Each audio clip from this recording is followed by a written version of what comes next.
महिला दिवस को 8 मार्च के दिन मनाया जाता है, परंतु आज हम इसलिए यहाँ सेलिब्रेट कर रहे हैं कि कल बहुत जगहों पर शायद आपकी व्यस्तताएं होंगी, और मैं तो ये समझती हूँ कि कोई ये दिवस एक दिन मनाने का नहीं है। हर दिन ही हमारे जीवन में एक अनोखा दिवस है। हर दिन ही हमारे जीवन का एक विशेष दिन है, क्योंकि आप अनुभव करेंगे कि परमात्मा ने हम सबको इस धराधाम पर भेजा, तो सभी आत्माओं को परमात्मा ने एक विशेष शक्ति की गिफ्ट देकर भेजा, एक विशेष गुणों की गिफ्ट देकर भेजा। हम जितने भी लोग यहाँ बैठे हैं, हम में से कोई व्यक्ति ऐसा नहीं है जिसके अंदर कोई गुण ना हो, कोई विशेषता ना हो। तो हम सभी क्या है? विशेष हैं, क्योंकि हम सब परमात्मा की रचना है। सबसे पहली विशेषता ये है कि हमको रचा किसने? स्वयं परमात्मा की हम रचना है। इस वर्ल्ड ड्रामा का डायरेक्टर कौन है? परमात्मा है। हम सभी कौन है? एक्टर्स हैं, और हर एक्टर को अपना अपना पार्ट मिला हुआ है। अभी कोई स्त्री चोला में पार्ट बजा रहे हैं, कोई पुरुष चोला में पार्ट बजा रहे हैं। अब एक प्रश्न है, क्या इस वक्त कोई पुरुष चोला में है, तो क्या इस सृष्टि नाटक में हर जन्म में ही उसको पुरुष चोला मिलेगा? बोलिए, हाँ, पक्की बात है ना? कभी पुरुषों को भी स्त्री चोला मिला होगा, और जो इस वक्त स्त्री चोला में है, क्या ऐसा कन्फाइंड हो गया कि हर जन्म में उनको स्त्री चोला ही मिलेगा? हाँ, नहीं। हमें ये समझना है, चाहे हम इस समय महिला के ड्रेस में हैं या कोई पुरुष के ड्रेस में है, ये मात्र हमारा एक कॉस्ट्यूम है, लेकिन इस ड्रेस को धारण करके इस सृष्टि रंगमंच पर पार्ट बजाने वाली मैं कौन हूं? आत्मा हूं। और आत्मा के लिए जो शब्द प्रयोग होता है, आत्मा पुरुष है और परमात्मा परम पुरुष है। तो हम सभी आत्माओं को परमात्मा ने इस वर्ल्ड ड्रामा में पार्ट बजाने के लिए भेजा, और हर जन्म में हमारा अलग अलग रोल है। कई बार आप देखे होंगे, इस जन्म में भले कोई पुरुष चोला में है, लेकिन उसके अंदर कुछ ऐसे गुण दिखाई देते हैं जो लगता है कि इसके अंदर पूरा स्त्री वाले गुण हैं। ऐसा देखने को मिलता है कि नहीं मिलता है? मिलता है। कोई स्त्री चोला में है, लेकिन उसके बावजूद भी आप कई बार उससे क्या फील करेंगे कि इसकी जो एक्टिविटी है, इसके अंदर जो साहस है, इसका जो मनोबल है, और हर कार्य में जो पार्टिसिपेट करने की इसके अंदर क्षमता है, तो सारे गुण इसके अंदर कैसे दिखाई देते हैं? पुरुष में। तो ये होता कैसे है? आप देखिए, हमारा एक राइट ब्रेन है और एक लेफ्ट ब्रेन है।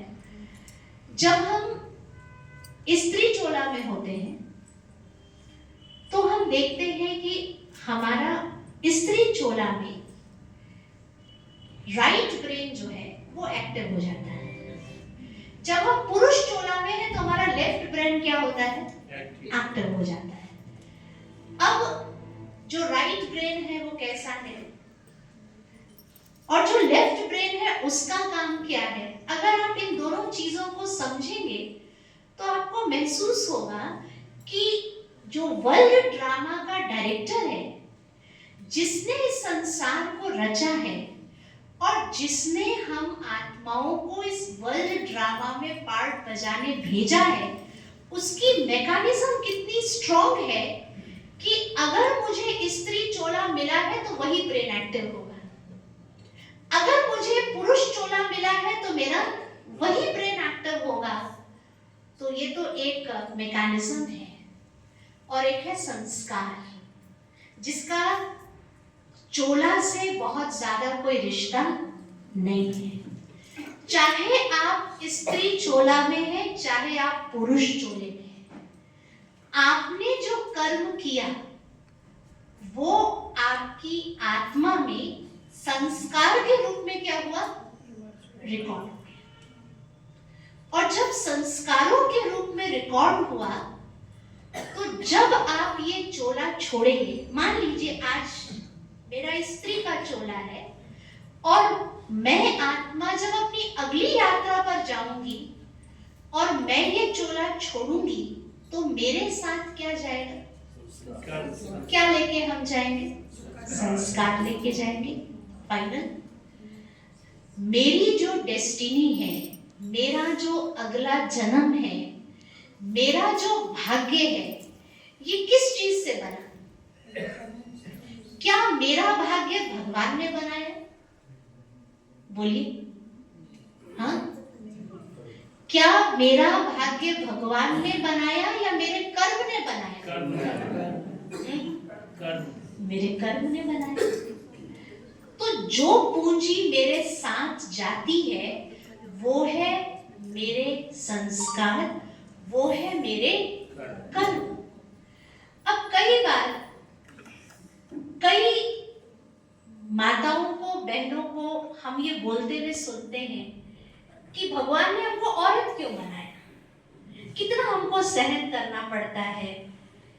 और कईयों को इस बात पर गर्व है कि हमको स्त्री चोला मिला है।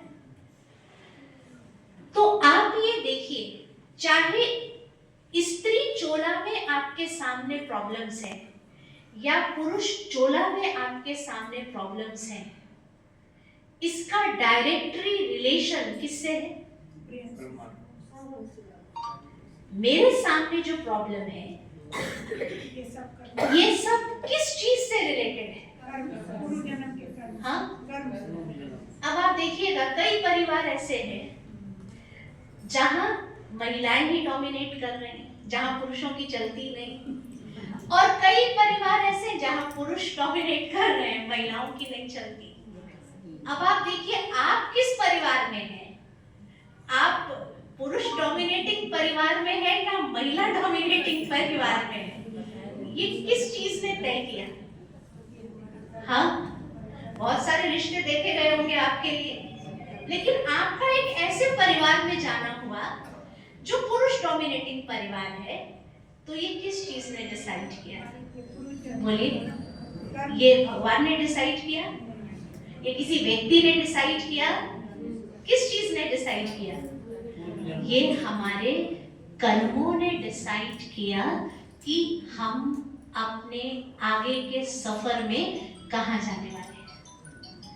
इसलिए हमको हमेशा याद रहे कि मेरे जीवन की जो प्राप्तियां हैं उसका आधार है मेरा कर्म, चाहे वो इस जन्म का है, चाहे वो पिछले जन्म का है। हम सभी आत्माओं की पूंजी हमारा संस्कार है, जो हम लेकर आए थे और जो हम लेकर के जाएंगे।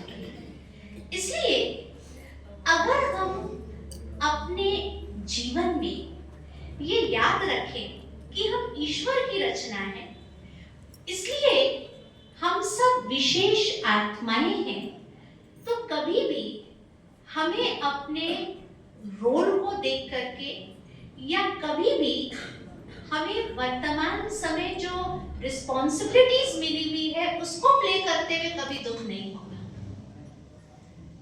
और आप देखिए, जब कोई भी डे हम मनाते हैं तो उस डे पर, जैसे कल महिला दिवस मनाया जाएगा, तो एक दिन लोग महिलाओं को क्या करेंगे? सम्मानित कर देंगे।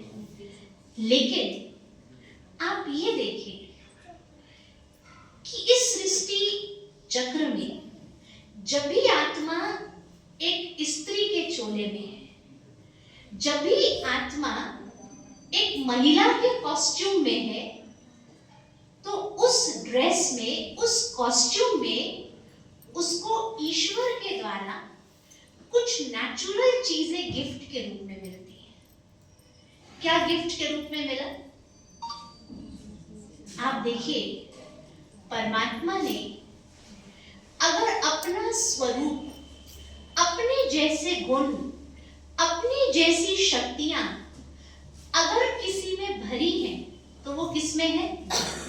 नारी में है।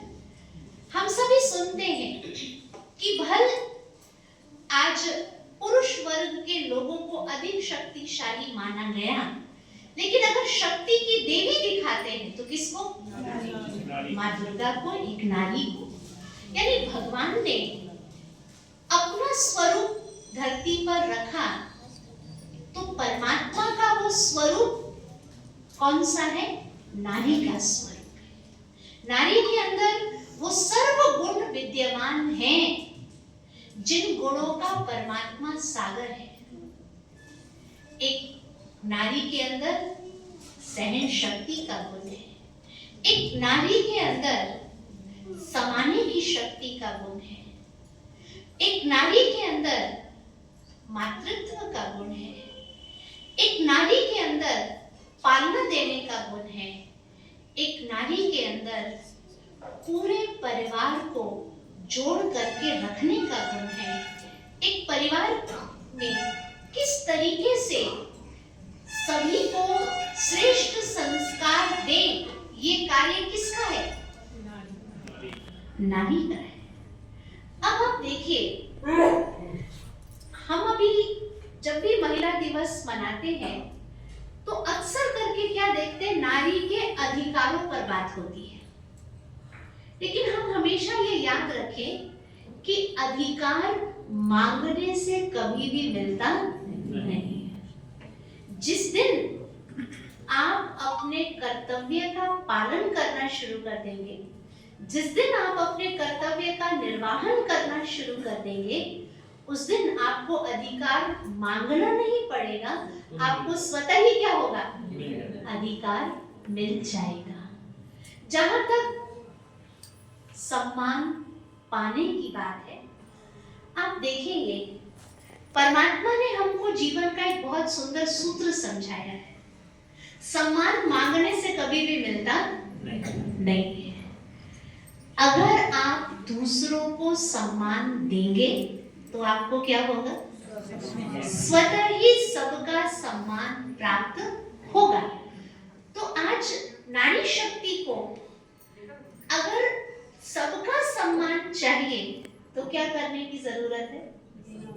हम देना सीख जाएं। आप देखिए, हर नारी अपने नाम के आगे एक टाइटल लगाती है। वो कौन सा टाइटल है? देवी, है ना? माना कोई पुरुष के नाम के बाद देवता शब्द नहीं लगता है। कोई नारी अपना टाइटल बताए या ना बताए, लेकिन अगर अपने नाम की व्याख्या करेगी तो वो स्वतः ही कहती है मेरा नाम फलानी देवी है। यानी नारी के अंदर देवत्व के गुण विद्यमान है। देवी कौन है? हम देवी किसको मानते हैं? आज किसी को भी हम टाइटल देते हैं, ये तो बिल्कुल देवी के समान। देवी कौन है? हाँ, एक नारी जरूर ये टाइटल जोड़ती है कि मैं देवी हूं, लेकिन देवी कहाँ किसको जाता है? आप बोलिए, देवी किसको कहेंगे? हाँ, एक देवी वो है जिसके अंदर दिव्य गुण है। देवी कौन है? जिसके अंदर दिव्य गुण है, जिसके अंदर दिव्यता है। एक देवी वो है जिसके अंदर देने के संस्कार हैं। एक देवी वो है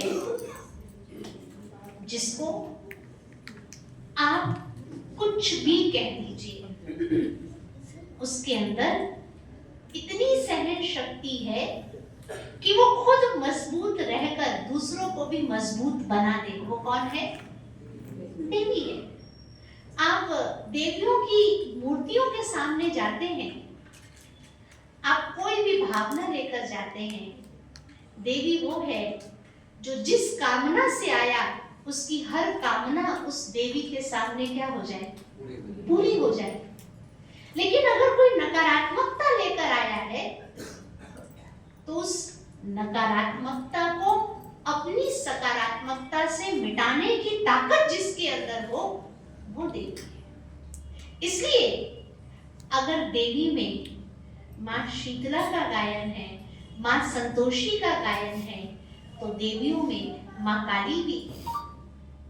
अर्थात अपनी कमजोरी पर भी आप विजय प्राप्त करें और आपके अंदर इतनी शक्ति हो कि कोई भी कमजोर प्रवृत्ति वाला, कोई भी नकारात्मक प्रवृत्ति वाला आपको स्पर्श भी ना कर सके, इतना हमारे अंदर शक्ति होनी चाहिए।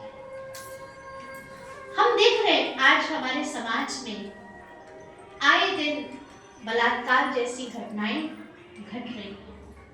हम नारी सुरक्षा की बात करते हैं, नारी सम्मान की बात करते हैं, लेकिन वास्तविकता तो ये है कि आज का जो समय है, स्त्री हो या पुरुष, कोई भी सुरक्षित नहीं। ठीक है, जब हम नारी शक्ति की बात करते हैं तो आज हमारे समाज में कुछ ऐसी नकारात्मकता विकसित हो गई है जहां आए दिन हमें बलात्कार जैसी घटनाओं को देखने और सुनने को मिल जाता है। परंतु आप अपनी ही संस्कृति का वो उदाहरण देखिए। आज मां सीता को रावण ले गया, आप सब जानते हैं, लेकिन क्या मां सीता को रावण कभी भी स्पर्श कर सका? बोलिए, क्या मां सीता को रावण कभी भी अपने महल में ले जा सका? कितनी बार रावण ने प्रयास किया, लेकिन हर बार रावण का प्रयास क्या रहा? असफल रहा, विफल रहा। और कहते हैं कि मां सीता ने अपने पवित्रता की रक्षा कैसे की?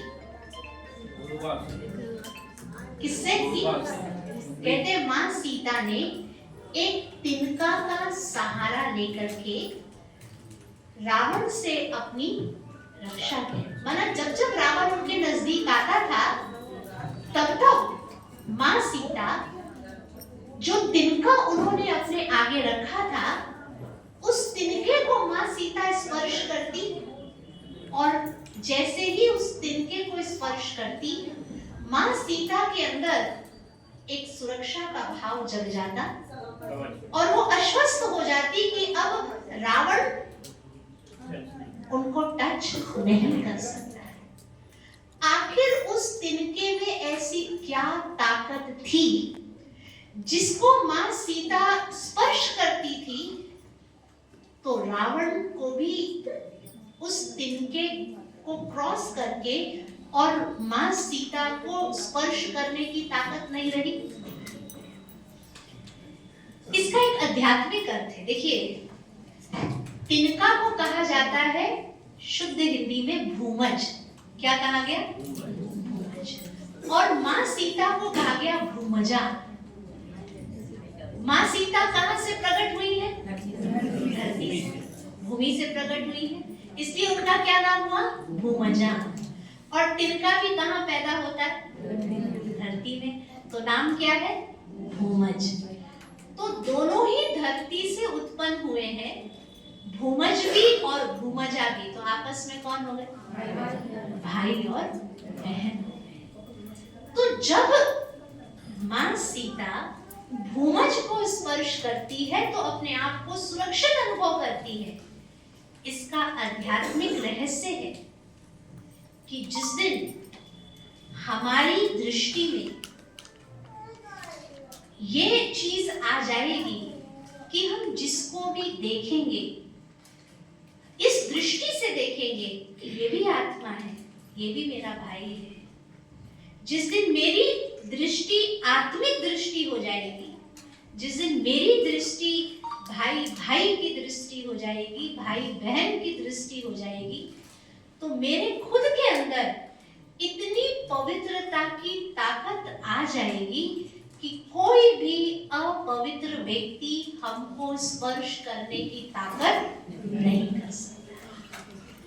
बदलना रावण को नहीं है, बदलना किसको है? स्वयं को बदलना है। रावण परास्त हो गया किस चीज के आगे? मां सीता की पवित्रता के आगे। ऐसे ही अगर हमारे अंदर भी ऐसी प्योरिटी आ जाए, हमारे अंदर भी ऐसा आत्मिक भाव जग जाए, हम भी एक दूसरे को इस भाव से देखना शुरू कर दें, ये भी आत्मा है, ये भी हमारे भाई हैं, ये भी हमारी बहन है।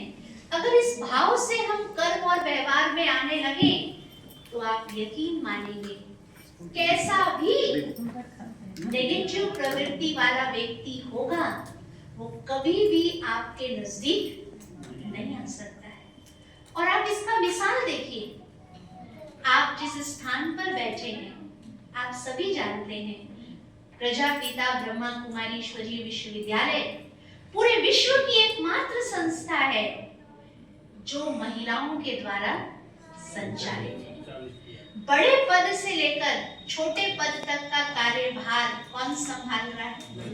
बहनें संभाल रही है। और आप यकीन मानिए कि आज पूरे विश्व में नारी सशक्तिकरण का अगर आपको कहीं मिसाल देखने को मिलेगा तो इस संस्था में ही देखने को मिलेगा, क्योंकि हम अनुभव करते हैं कि एक छोटे से गांव से लेकर महानगर तक और महानगर से लेकर विश्व के अनेक देशों तक हमारी बहनें अकेले रहकर भी भारत की पुरातन संस्कृति का पंचम पूरे विश्व में लहराते हैं। एक बार हमारी संस्था की मुख्य प्रशासिका दादी प्रकाश मणि जी, उनसे पूछा गया, उस समय हमारी संस्था में 25,000 बहनें समर्पित थी, आज हमारी संस्था में 50,000 बहनें समर्पित रूप से अपनी सेवाएं दे रही हैं। दादी जी से पूछा गया, दादी आपके निरीक्षण में इतने सारे सेवा केंद्र और आपके अंडर में इतनी सारी बहनें समर्पित हैं और कोई कहां जाकर सेवा कर रही है, कोई कहां जाकर सेवा कर रही है। पत्रकारों ने पूछा, दादी जी अगर घर में एक बेटी हो तो माँ बाप कितना उसके लिए कॉन्शियस रहते हैं, कितना माँ बाप को चिंता होती है कि बेटी पर कोई आंच न आ जाए।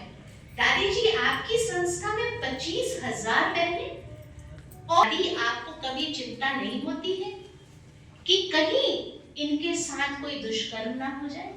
दादी कभी आपको चिंता नहीं होती है कि ये बहनें आज के रावण जैसी प्रवृत्ति वाले लोगों के चपेट में ना आ जाए? दादी ने कहा, सबसे पहले तो आप ये समझ लें कि ये कार्य किसी मनुष्य का नहीं है, ये कार्य किसका है? स्वयं परमात्मा। बेटियां नहीं है, ये किसकी बेटियां हैं? ये भगवान की बेटियां हैं। और जिसका पति स्वयं परमेश्वर हो उसको किसी बात की चिंता करने की जरूरत है क्या? दुनिया का पति भल कहीं भी सहायता करने में पिछड़ झड़ सकता है, लेकिन जिसका पति परमेश्वर हो उसका कोई भी बाल बांका नहीं कर सकता। इसलिए ये बहनें जहां भी हैं, जिस परिवेश में हैं, ये परमात्मा की छत्र छाया में हैं, इसलिए ये क्या है, सुरक्षित है। तो हम अनुभव करते हैं कि कहीं भी आप हैं, भल आपके इस जीवन में आपका जीवन साथी कोई भी है, वो इस जन्म का साथी है, लेकिन कब तक वो व्यक्ति आपका साथ देगा इसकी कोई गारंटी है? हाँ, चाहे वो आपका पति हो या आपका भाई हो, हर व्यक्ति की एक सीमा है और हर व्यक्ति एक आयु की लिमिट में बंधा हुआ है।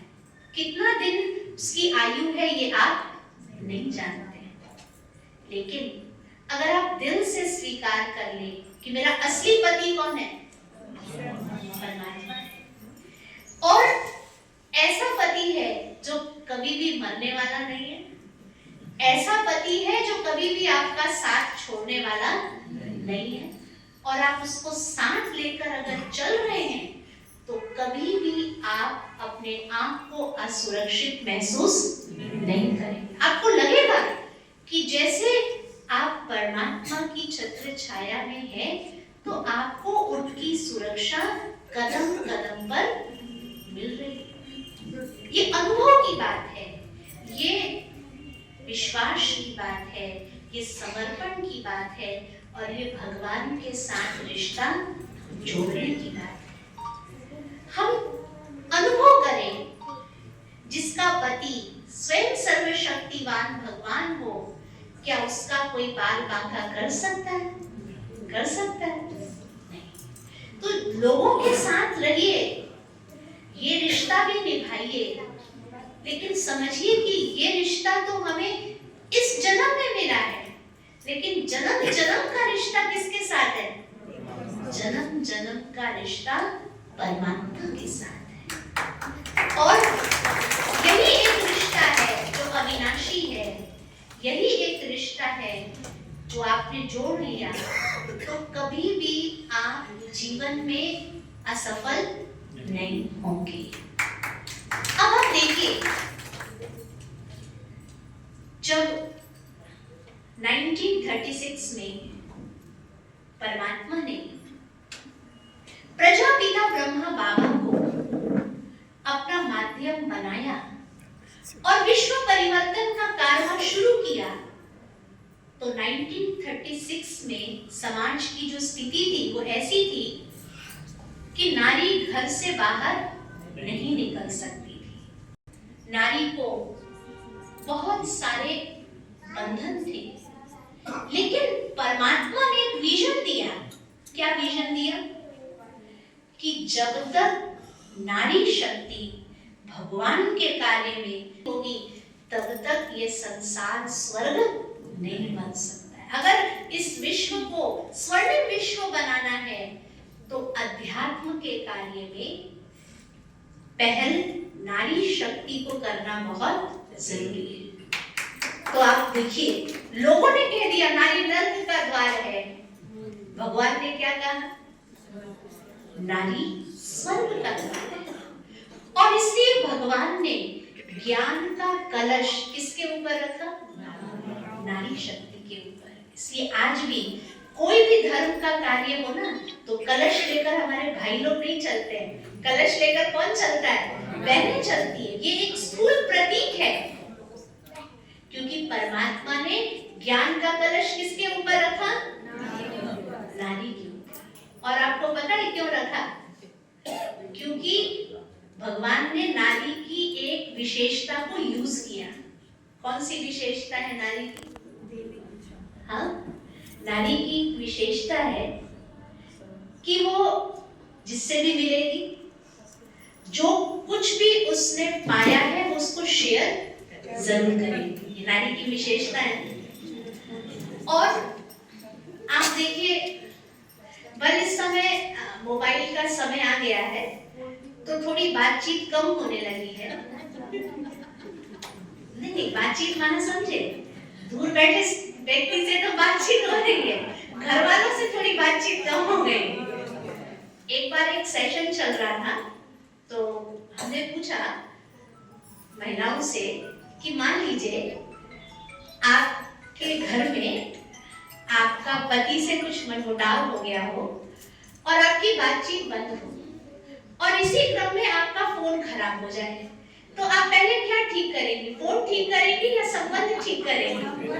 तो सब महिलाओं ने कहा पहले हम फोन ठीक कर लेंगे, संबंध तो बाद में ठीक करते रहेंगे, क्योंकि उसमें तो थोड़ा ज्यादा एफर्ट लगाने की जरूरत है। क्योंकि संबंध ठीक करने में तो क्वेश्चन आता है पहले कौन झुकेगा, यही प्रश्न आता है ना। हमको लगता है हम क्यों झुकेगा, मेरी क्या गलती है? एक जो अभिमान है वही हमारे संबंधों में कहीं ना कहीं मनमुटाव ले आता है। लेकिन आप देखिए कि हम 3-4 महीने कहीं भी आपस में बैठ जाएं तो हम एक दूसरे से बातचीत कर ही लेते हैं, एक दूसरे का परिचय पूछ ही लेते हैं, एक दूसरे से कुछ ना कुछ शेयरिंग कर ही लेते हैं। तो भगवान ने देखा कि ज्ञान बांटने का काम महिलाओं से ज्यादा अच्छा और कोई नहीं कर सकता है। इसलिए भगवान ने नारी शक्ति की इस विशेषता को देखते हुए ज्ञान का कलश किसके ऊपर दिया? नारी के ऊपर दिया। और भगवान ने ये भी विशेषता देखी नारी के अंदर, वो है पालना का गुण। तो जब आप किसी को भी ज्ञान सुनाते हैं और ईश्वर के नजदीक लाते हैं तो उस आत्मा को एक पालना की भी जरूरत होती है। वो पालना ज्ञान युक्त पालना की आवश्यकता होती है, और उस ज्ञान युक्त पालना को देने का संस्कार भी किसके अंदर है? एक नारी के अंदर है। तो हम ये देखें जो कारवां परमात्मा ने शुरू किया 1936 में, भल भगवान ने प्रजापिता ब्रह्मा के तन का आधार लिया विश्व परिवर्तन का कार्य करने के लिए, लेकिन इस कारवां में आगे किसको रखा? तो नारी शक्ति को आगे रखा। इसलिए जिनको हम मातेश्वरी जगदम्बा सरस्वती कहते हैं, जिनका नाम ओम राधे था, जब बाबा के पास, प्रजापिता ब्रह्मा बाबा के पास मातेश्वरी जगदम्बा सरस्वती आई तो उनकी उम्र 14 वर्ष की थी। लेकिन 14 वर्ष की आयु में ही उनकी तीक्ष्ण बुद्धि ने, उनकी दिव्य बुद्धि ने गुप्त रूप में आए हुए भगवान को पहचाना और भगवान के आवाहन को स्वीकार किया उन्होंने, और अपना जीवन ईश्वरीय सेवाओं में समर्पित कर दिया। और प्रजापिता ब्रह्मा बाबा के द्वारा शिव बाबा ने इस पूरे विश्वविद्यालय में जो माताएं, बहनें, भाई समर्पित थे, उनकी पालना की जिम्मेवारी जो परमात्मा ने दी वो मातेश्वरी जगदम्बा सरस्वती को दी। और आप सोचिए, प्रजापिता ब्रह्मा बाबा वो शख्सियत थे जब उनमें परमात्मा की प्रवेशता नहीं हुई थी, तो वो विश्व के धनाढ्य व्यक्तियों में से एक थे जो हीरे जवाहरात के सफल व्यापारी थे। लेकिन जब परमात्मा की उनके तन में प्रवेशता हुई तो परमात्मा ने उनको जो विजन दिया नारी शक्ति को आगे बढ़ाने का, उन्होंने माताओं बहनों का एक ट्रस्ट बनाया और वंदे मातरम कहकर अपनी पूरी प्रॉपर्टी माताओं बहनों के नाम पर ब्रह्मा बाबा ने बिल कर दी। और उस दिन के बाद से बाबा ने पैसे को कभी भी हाथ नहीं लगाया। यानी कितना परमात्मा ने नारी शक्ति को ऊंचा दर्जा दिया, ये मिसाल तब को मिला कि जब प्रवेशता तो परमात्मा की पुरुष तन में हुई, लेकिन विश्व परिवर्तन का कारवा, विश्व परिवर्तन की जिम्मेवारी और विश्व परिवर्तन के लिए जो महायज्ञ भगवान ने रचा, इस महायज्ञ को चलाने का सारा कार्यभार परमात्मा ने नारी शक्ति को सौंपा। और आप सोचिए, हमारे संस्था की जो प्रथम मुख्य प्रशासिका थी वो माहेश्वरी जगदम्बा सरस्वती, उनके अव्यक्तारोहण के बाद 1969 में जब प्रजापिता ब्रह्मा बाबा ने अपनी अव्यक्त स्थिति को प्राप्त किया, तो दादी प्रकाशमणि जी ने यज्ञ का कमान संभाला और उनके नेतृत्व में 140 देशों से भी अधिक देशों में बहनों ने जाकर के भाइयों को सहयोगी बनाकर परमात्मा का संदेश देने का कार्य किया। और दादी जी के नेतृत्व में माउंट आबू से ये संस्था विश्व के 140 देशों तक फैली। ये नारी सशक्तिकरण का कितना बड़ा मिसाल है। और दादी प्रकाशमणि जी उस वक्त मुख्य प्रशासिका थी, और एक हमारी दूसरी दादी जी थी जो थी दादी जानकी, जो अगर लौकिक शिक्षा के हिसाब से देखा जाए तो सिर्फ वो 4th क्लास तक पढ़ी थी, लेकिन दादी प्रकाशमणि जी ने पूरे विश्व की सेवाओं का कार्यभार सौंपा, तो दादी जानकी जी को सौंपा। और दादी जानकी में वो आध्यात्मिक शक्ति थी जो विश्व की सबसे स्थिर बुद्धि वाली महिला का दादी जानकी जी को अवार्ड मिला। आपको पता हो मेडिटेशन की क्या पावर है, ये हमने दादी जी में देखा। देखिए, अक्सर करके व्यक्ति जब सोने जाता है ना, हम सब भी जब सोने जाते हैं, तो हम में से बहुत कम लोगों को गहरी नींद आती है। कई बार तो हम सारी रात ही स्वप्न देखते रह जाते हैं। कई बार हम पूरी रात सो के भी सुबह उठते हैं तो उबासियां लेते रहते हैं, और हमारे घर वाले ही पूछ देते हैं रात में क्या कर रहे थे, पूरी रात सो के भी उबासी ले रहे। माना हमारा तन सोया हुआ था, लेकिन मन क्या कर रहा था? मन जगा हुआ था। तो ब्रेन की एक वेव्स है, अल्फा, बीटा, गामा, डेल्टा, ये ब्रेन की वेव्स है। जब व्यक्ति गहरी नींद में सोता है तब जाकर वो डेल्टा स्टेज तक पहुंचता है। एकदम डीप स्लीप होती है, जिस डीप स्लीप में अगर आप 4 घंटा सो गए तो समझ लीजिए आपकी सारी थकान क्या होगी? दूर हो जाएगी। लेकिन बहुत कम लोग उस डेल्टा स्टेज तक पहुंच पाते हैं। दादी जानकी जी के जीवन में क्या देखा गया? अमेरिका की टेक्सास यूनिवर्सिटी ने उनके ब्रेन के ऊपर रिसर्च किया, और उस रिसर्च में ये देखा गया कि दादी जी मेडिटेशन कर रही है, परमात्मा का ध्यान कर रही है तो भी डेल्टा स्टेज में, दादी जी भोजन कर रही है तो भी डेल्टा स्टेज में, दादी जी किसी से बात कर रही है तो भी डेल्टा स्टेज में है, और दादी जी सो रही है तो भी डेल्टा स्टेज में है। ये थी उनके अंदर आध्यात्मिकता की और मेडिटेशन के प्रैक्टिस की पावर, कि हर टाइम उनका मन कैसा रहता था? शांत और स्थिर।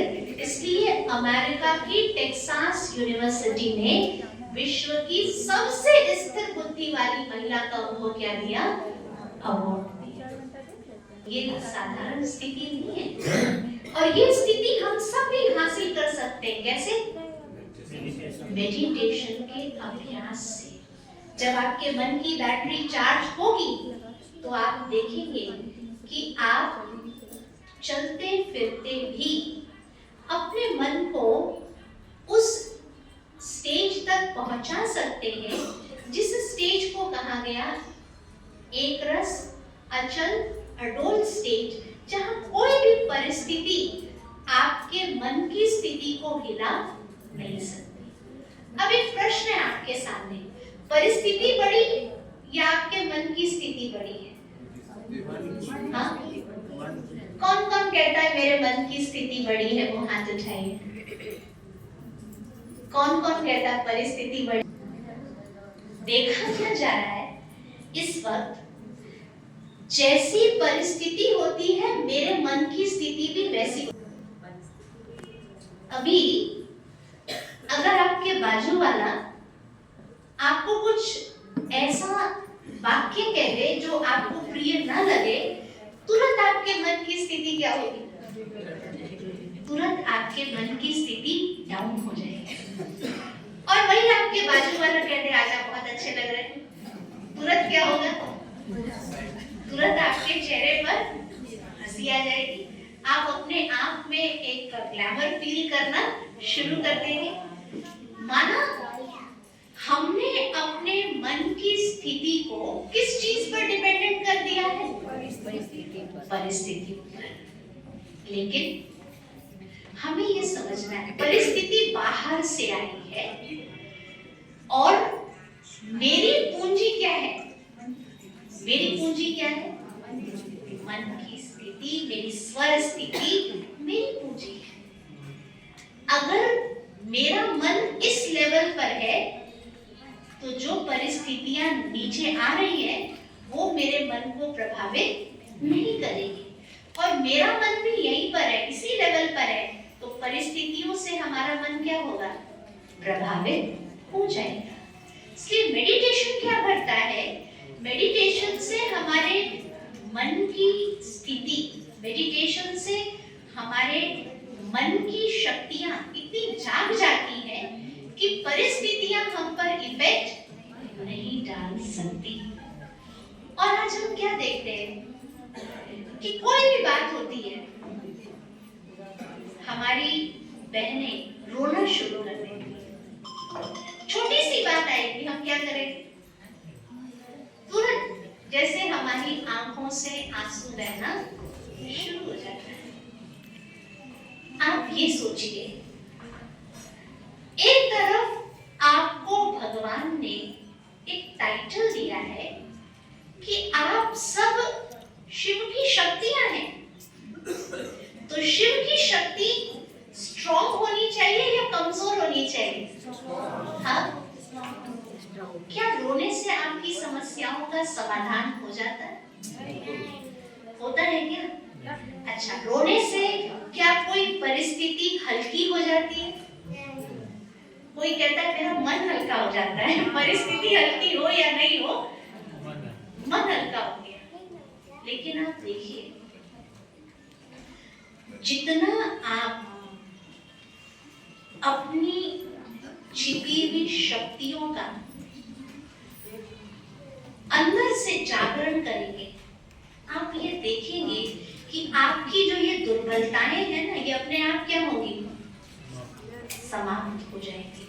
अगर आपको बहुत जल्दी रोना आता है तो समझ लीजिए कि आपकी बैटरी बहुत